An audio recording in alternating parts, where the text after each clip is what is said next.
सभी मसीही भाई बहनों को यीशु के नाम में शालोम, प्रेज द लॉर्ड, जय मसीह की। यीशु द सेवियर मिनिस्ट्री और मैं प्रभु यीशु मसीह में आपका भाई जेम्स, आप सभी का इस बाइबल अध्ययन कार्यक्रम में एक बार फिर से बहुत बहुत स्वागत और परमेश्वर का धन्यवाद करते हैं।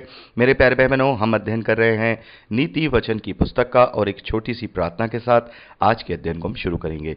हालेलुया, धन्यवाद पिता परमेश्वर, धन्यवाद करते हैं पिता, धन्यवाद करते हैं आपके अद्भुत रीति वाले प्रेम के लिए जो आपने अपने इकलौते पुत्र को देकर हम सभी पर प्रकट किया। धन्यवाद करते पिता परमेश्वर आपके अनुग्रह, आपके महान प्रेम, आपकी तमाम स्वर्गीय आशीषों के लिए। धन्यवाद करते हैं इस बाइबल स्टडी प्रोग्राम के लिए प्रभु, जिससे हम आत्मिक रूप से आशीषित हो रहे हैं। होने दे पिता परमेश्वर आज के अध्ययन में हमेशा की तरह पवित्र आत्मा हमारी सहायता, मदद और अगुवाई करे, सत्य वचनों को ठीक रीति से सिखाए ताकि हम आपके ग्रहण योग्य बने पिता और आपके राज्य के लिए इस्तेमाल हो सके पिता परमेश्वर। होने दे पिता वचनों को समझने को पिता परमेश्वर, रिकॉर्डिंग जाने को, वचन को समझाए जाने को, हर एक बात को पिता हम आपके धर्ममय बलवंत हाथों में सौंपते हैं। आप हमारी मदद और अगुवाई कीजिए। सारा आदर देते हैं, सारी महिमा देते हैं और इस प्रार्थना को यीशु के सामर्थ्य और पवित्र नाम में मांगते हैं, आमीन। मेरे प्यारे भाई बहनों, परमेश्वर का धन्यवाद है कि हमने नीति वचन की पुस्तक में उसके 14वें अध्याय 19वें वचन तक का अध्ययन कंप्लीट किया था। अब हम 20वें वचन से आगे का अध्ययन करेंगे। मेरे प्यारे भाई बहनों, 20वें वचन से लेकर के 33वें वचन तक आप इसे अपने आप से पढ़ लीजिएगा। यहाँ कोई भी ऐसा खास वचन मुझे दिखाई नहीं देता जिसको डिस्क्राइब करना जरूरी है, क्योंकि आप इसको पढ़ करके ही इसकी जो मूल शिक्षा है, इसकी जो बातें हैं वो समझ सकते हैं। कैसे एक विश्वासी को, कैसे एक धर्मी व्यक्ति को परमेश्वर के डर के साथ अपने नैतिक मूल्यों को अपने जीवन में लागू करना है। तो आप इसे अपने आप से पढ़कर इसे समझ सकते हैं और हो सकता है कि 28वां वचन आपको समझ में ना आए, तो ये मैं थोड़ा सा डिस्क्राइब करना चाहूंगा। 28वें वचन में लिखा है, राजा की महिमा प्रजा की बहुतायत से होती है, परंतु जहां प्रजा नहीं वहां हाकिम का नाश हो जाता है। तो ये पूर्णतः जो ये वचन है या ये नीति वचन है, ये पूर्णतः एक राजा के लिए है, एक अधिकारी के लिए है, एक शासन करने वाले व्यक्ति के लिए है जो इस देश का शासन कर रहा है। यह उसके लिए एक बहुत अच्छा उपदेश है, क्योंकि जो राजा होता है वो प्रजा से ही होता है। यदि किसी के पास प्रजा ही नहीं है, प्रजा की बढ़ोतरी नहीं है, तो वो राजा भी अपने आप में राजा नहीं रहेगा। जहां पर प्रजा नहीं वहां का राजा ऑटोमेटिकली नाश हो जाता है। तो एक राजा के लिए, एक हाकिम के लिए यह संदेश है, ये एक नीति वचन है, शिक्षा है कि यदि अपने राज्य को बड़ा करना चाहते हो, अपने अधिकारों को बड़ा करना चाहते हो, तो अपनी प्रजा के लिए, अपने जनता के लिए आपको कार्य करना होगा, उसकी बहुतायत के लिए काम करना होगा। जब जनता बहुतायत से बढ़ेगी, आशीषित होगी और जनता जब अपने आप में फलेगी फूलेगी, तो ऑटोमेटिकली राजा का भी सम्मान, मान फलेगा फूलेगा और वो अपने आप में बढ़ेगा। यदि प्रजा ही नहीं रही तो राजा भी अपने आप में नष्ट हो जाएगा। मेरे प्यारे भाई बहनों, अब पढ़ते हैं हम 34वें और 35वें वचन को, जो कि बहुत ही इंपॉर्टेंट वचन है और ये आज के परिवेश में मसीही विश्वासियों को बहुत ही ज्यादा सोचने पर मजबूर करता है। यहां लिखा है, जाति की बढ़ती धर्म से ही होती है, परंतु पाप से देश के लोगों का अपमान होता है। मेरे प्यारे भाई बहनों, जब हम इसे हिब्रू कॉन्टेक्स्ट में देखते हैं, हिब्रू भाषा में इस वचन को देखते हैं, तो वहां जहां यह लिखा है कि पाप से देश के लोगों का अपमान होता है, वहां लिखा है समुदाय के लोगों का अपमान होता है। मेरे प्यारे भाई बहनों, जब हम अपने बच्चों को सही शिक्षा नहीं देते हैं, जब हम अपने बच्चों को सही मार्ग की शिक्षा नहीं देते हैं, तब वो बच्चे बिगड़ते हैं और अपने मार्गों से भटकते हैं। तब क्या होता है, तब उनके द्वारा उस समुदाय की निंदा होती है और समुदाय की निंदा के द्वारा वो जो समुदाय जिसके पीछे चलता है उसकी जो है निंदा होती है। मेरे प्यारे भाई बहनों, हम देखते हैं कि मसीही समाज ने, मसीही विश्वासी समाज ने आज अपने आप को पूरी रीति से बिगाड़ लिया है। पूरी रीति से हमारे बच्चे जो हैं वो पूरी रीति से परमेश्वर के वचन से दूर हो गए हैं और इसमें किसी और की कमी नहीं है, इसमें हमारी खुद की कमी है, क्योंकि हमने खुद भी सही शिक्षा नहीं पाई और हमने उन्हें सही शिक्षा देने का कोई प्रयास भी नहीं किया। मेरे प्यारे भाई बहनों, हम इतिहास में देखते हैं कि जब से ये पवित्र शास्त्र को लिखा गया या कंपोज किया गया, पूरे बाइबल को बनाया गया, तब से हम देखते हैं कि समयों समयों पर इस पवित्र शास्त्र का ट्रांसलेशन किया गया, इसका अनुवाद किया गया।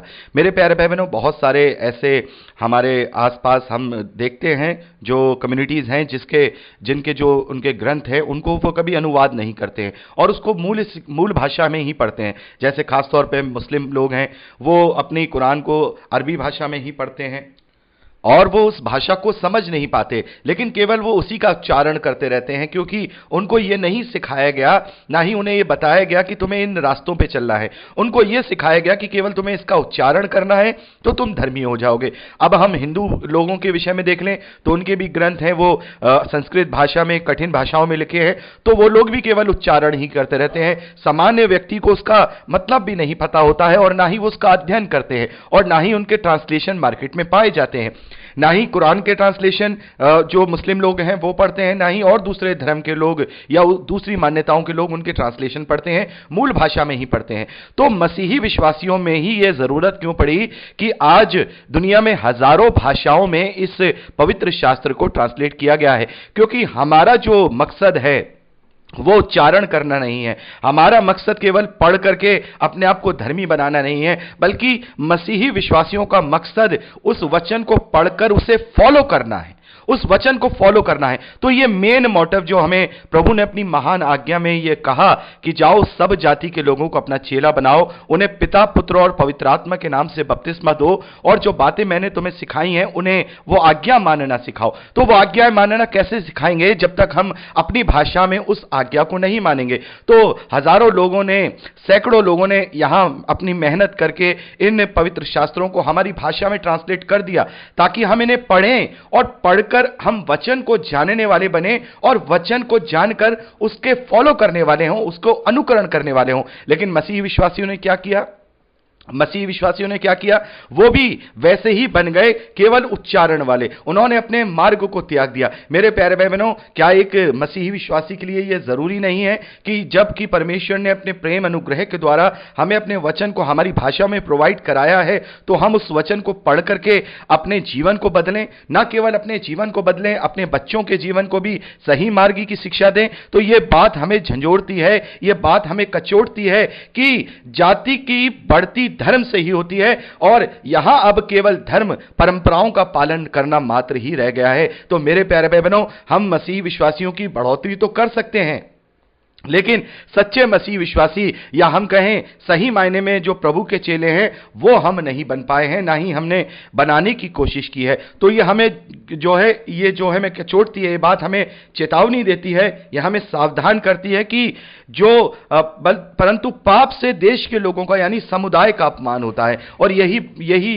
कारण है मेरे प्यारे बहनों कि आज मसीही विश्वासियों की पहचान एक अलग तरीके की पहचान होकर रह गई है। मेरे प्यारे बहनों, यदि वचन के द्वारा मसीही विश्वासियों की पहचान होती तो मेरा विश्वास है कि वचन में वो सामर्थ है, वचन में वो शक्ति है कि उस वचन के प्रभाव से ना जाने कितने लोग बिना सुसमाचार सुने केवल हमारे व्यक्तित्व, हमारे चाल चलन, हमारे स्वभाव को देखकर ही प्रभु की महिमा करते और प्रभु में वो आ जाते। और ऐसा नहीं है कि ऐसा नहीं हुआ है। पहले के समय में हम देखते हैं कि जब प्रचार किया जाता था तो डायरेक्टली उन्हें सुसमाचार नहीं सुनाया जाता था। हम बहुत सारी ऐसी मिनिस्ट्रीज देखते हैं जो हम जब अंग्रेज आए थे, मैं मानता हूं कि जो अंग्रेज हैं वो सारे के सारे धर्मी नहीं थे। जिन्होंने राज किया वो कूटनीतिक लोग थे और वो धर्म से दूर थे, वो भी परंपराओं को पालन करने वाले लोग थे। लेकिन उनके साथ एक अच्छी बात यह हुई कि जो मिनिस्ट्रीज थी वो इंडिया आई और पूरी दुनिया में वो मिनिस्ट्रीज फैल करके प्रभु का प्रचार करने लगी। तो उन्होंने कभी भी जोर जबरदस्ती नहीं की, कभी कोई लालच नहीं दिया, कभी भी उन्हें प्रभु का सुसमाचार जा जाकर के घर घर नहीं सुनाया, बल्कि उन्होंने उनकी सेवा की, लोगों की सेवा की, लोगों से अपने प्रेम को बांटा। मेरे प्यारे भाई बहनों, जब लोगों ने देखा कि ये असली मसीहत लोग, ये असली मसीहत है, तब वो उसकी तरफ अट्रैक्ट हुए, और तब उन्होंने सुसमाचार को जानना चाहा और उन्हें सुसमाचार सुनाया गया। तो मेरे प्यारे भाई बहनों, जो जाति अपनी मूल बात को भूल जाती है उसे अपमानित होना पड़ता है। और आज हम कहीं ना कहीं, अगर हम किसी भी परिवेश से देखें तो आज मसीही विश्वासियों को लोग अपमानित नजर से ही देखते हैं। बहुत कम लोग ऐसे हैं जो आज मसीह के वचन को अपने जीवन में लेके चल रहे हैं, जिनसे लोगों का अचंभा होता है, उनसे लोगों का अचंभा होता है कि ये व्यक्ति कैसा हो सकता है। लेकिन ज्यादातर लोग केवल अपने जो पश्चिमी सभ्यता है उसको अपना करके ही सोचते हैं कि हम मसीह विश्वासी बन गए, वैसे कपड़े पहनकर सोचते हैं हम मसीह विश्वासी बन गए, क्रिसमस और ये सारी बातें सेलिब्रेट करके समझते हैं कि हम मसीह विश्वासी बन गए। लेकिन हमें मूल भावना को नहीं भूलना है। ये पवित्र शास्त्र हम परमेश्वर का कोटि कोटि धन्यवाद करते हैं कि इसे हमारी भाषा में ट्रांसलेट करके दिया गया है। तो हम इसे पढ़ें, अपने जीवन में लागू करें और अपने बच्चों को सिखाएं, उनके जीवन में लागू करने का प्रयास करें, अपने जानने वालों में, अपने रिश्तेदारों में, अपने कलीग्स में, अपने पड़ोसियों में इसका प्रचार करें, इसका प्रसार करें, ताकि ये जो जाति है, ये जो समुदाय है, जो प्रभु की देह, जो प्रभु की एक सर्वलौकिक कलीसिया है, उसकी बढ़ोतरी हो सके।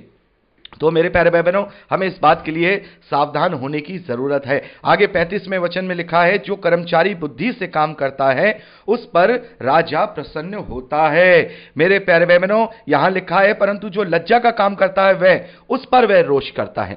और हम नए नियम में पवित्र शास्त्र में क्या पढ़ते हैं? पौलुस क्या कहते हैं मसीही विश्वासियों को? पौलुस कहते हैं कि हम परमेश्वर के सहकर्मी हैं, हम उसके असिस्टेंट हैं, हम परमेश्वर के राजदूत हैं, एम्बेसडर हैं, उसके रिप्रेजेंटेटिव हैं, हम परमेश्वर प्रभु यीशु मसीह के योद्धा हैं, जो उसके शत्रु शैतान से अपने आत्मिक हथियारों के द्वारा युद्ध करते हैं। उसका हमारा मल्लयुद्ध शैतान की आत्मिक सेनाओं से है। तो हम भी तो उसके कर्मचारी हैं। हमारा राजा कौन है? हमारा राजा प्रभु यीशु मसीह है, राजाओं का राजा है। और उसका राज्य क्या है? इस दुनिया में, इस शैतान की दुनिया में जो राज्य है वो उसने अपना फैला रखा है, लेकिन उसके बीच में हमने प्रभु यीशु मसीह में होकर परमेश्वर के राज्य में एंट्री की है। तो हम उस राज्य के कर्मचारी हैं, हम उस राज्य के राज्य करने वाले लोग हैं। तो यदि हम जो कर्मचारी हैं, यदि हम सहकर्मी हैं, और यदि हम उस परमेश्वर के राजदूत हैं, यदि हम उसके योद्धा हैं, यदि उसके लिए सही रीति से कार्य नहीं करेंगे तो वो हम पर रोष करेगा। और यही कारण है मेरे प्यारे भाई बहनों, हम जब परमेश्वर के क्रोध को आज देख रहे हैं, यही कारण है कि हम कर्मचारियों ने, जो परमेश्वर की राज्य के प्रजा हैं, उन्होंने अपने कर्तव्यों को पूरी तरह से ठीक रीति से नहीं निभाया और परमेश्वर का रोष, परमेश्वर की ताड़ना हमें सहने को मिली है। तो मेरे प्यारे बहनों, हमें अपनी बुद्धि से काम करना है, हमें परमेश्वर के वचन को ठीक रीति से अपने जीवन में लागू करना है, ताकि हमारा राजा प्रसन्न होने पाए, हमारा प्रभु यीशु मसीह प्रसन्न होने पाए। जो कर्तव्य पवित्र आत्मा के द्वारा हमें सौंपा गया है, जिस कर्तव्य को हम जानते हैं, उस कर्तव्य को हमें पूरी रीति से सच्चाई के साथ पूरा करना है और एक सच्चा कर्मचारी बन करके परमेश्वर के राज्य की बढ़ोतरी के लिए काम करना है। तो मेरे प्यारे भाई बहनों, यहाँ पर हमने 14वें अध्याय का अध्ययन कंप्लीट कर लिया है और अब समय है कि हम उसके 15वें अध्याय से आगे का अध्ययन करें। तो 15वें अध्याय का अध्ययन अब हम अगली रिकॉर्डिंग में करेंगे और मैं चाहूँगा कि आप अध्ययन को सुनने से पहले, संदेश को सुनने से पहले 15वें और 16वें अध्याय को अच्छी तरह से ज़रूर पढ़ लीजिएगा। तो प्रभु आप सबको बहुतायत की आशीष दे। Praise the lord. जय मसीह की।